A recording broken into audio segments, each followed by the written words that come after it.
2028 లోపల పాక్ ఆక్యుపైడ్ కాశ్మీర్ అనేది ఇండియాలోకి భాగమయ్యే అవకాశాలు చాలా ఎక్కువగా ఉన్నాయి. జై శ్రీరామ్. 2022 నుంచి 2025 అక్టోబర్ వరకు మొత్తం 19 ప్రెడిక్షన్స్ అనేవి నేను చెప్పినట్టు జరిగినాయి. అవన్నీ కింద డిస్క్రిప్షన్ లో ఇవ్వడం జరుగుతోంది. వృశ్చిక రాశికి అధిపతి కుజుడు. వృశ్చిక రాశిలో అనురాధ 4 పాదాలు, జ్యేష్ఠ 4 పాదాలు, విశాఖ 4వ పాదం ఉంటది. ఈ నక్షత్రం వాళ్ళందరికీ నేను ఏం చెప్పే వార ఫలితాలు వర్తిస్తాయి. ఈ వారంలో వృశ్చిక రాశి వారికి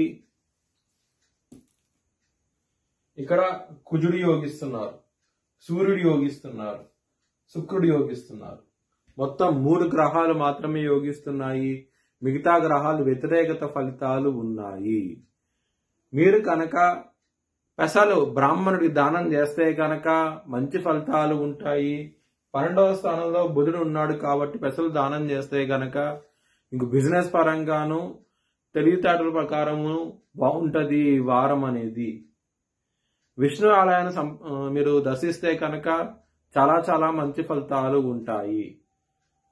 మంగళవారం రోజున ముఖ్యమైన పనులు స్టార్ట్ చేసిన ఖచ్చితంగా విజయం సాధిస్తారు. శుక్రవారం రోజున ముఖ్యమైన పనులు స్టార్ట్ చేసిన వ్యతిరేకత ఫలితాలు ఉంటాయి.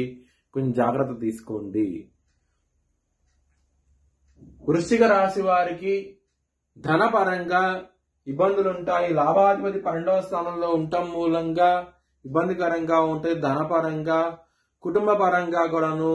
ఇక్కడ శని భగవాన్ 2వ స్థానం మీద ఉండటం మూలంగా, శని దృష్టి ఉండటం మూలంగా, శని దృష్టి దశమ దృష్టి ఇక్కడ 2వ స్థానం మీద ఉన్నది కాబట్టి కొంచెం ఇబ్బంది పడే అవకాశం ఉంటది. చాలా జాగ్రత్తగా ఉండండి. కుటుంబ పరంగా మాత్రం గొడవలు అయితే ఉంటాయి. లవర్స్ కి మాత్రం అంత అనుకూలంగా లేదు. మీకు ఇబ్బంది పడే అవకాశం ఉన్నది. కొంచెం జాగ్రత్త తీసుకోండి. ఇక్కడ 5వ స్థానంలో శని భగవాన్ ఉన్నారు. దీని మూలంగా మీకు ఇబ్బందికరంగా ఉంటది. మీకు కొంచెం లవర్స్ కి మాత్రం చాలా జాగ్రత్తగా ఉండండి. గొడవలు అయ్యే అవకాశం ఉంటది. హెల్త్ పరంగా మాత్రం చాలా బాగుంటది. ఈ వారం అనేది ఎటువంటి ఇబ్బందికరమైన వాతావరణం అయితే ఉండదు. శత్రువులు మిత్రులు అయ్యే అవకాశం ఉంటది. చాలా బాగుంటది ఈ వారం అనేది. బిజినెస్ పరంగా పెట్టుబడి ఎక్కువ పెట్టండి, మంచి లాభాలు చూస్తారు. ఇక 12వ స్థానంలో బుధుడు వక్రించి ఉన్నాడు కాబట్టి బిజినెస్ పరంగా అనుకూలంగా ఉంటది.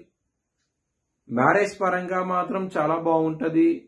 ఇక్కడ శుక్రుడు సప్తమాధిపతి అయ్యి లగ్నంలో ఉండటం మూలంగా మ్యారేజ్ పరంగా మాత్రం చాలా బాగుంటది ఈ వారం అనేది. వృత్తి పరంగా మాత్రం చాలా బాగుంటది. దశమాధిపతి అయిన సూర్యుడు లగ్నంలోకి రావటం మూలంగా, మిత్రక్షేత్రంలోకి రావటం మూలంగా చాలా బాగుంటది. వృత్తి పరంగా మాత్రం చాలా అనుకూలంగా ఉంటది. మీ భవిష్యత్ వివరాల కోసమై హెచ్ఎల్ఎన్ జ్యోతిష్యాలయాన్ని సంప్రదించండి.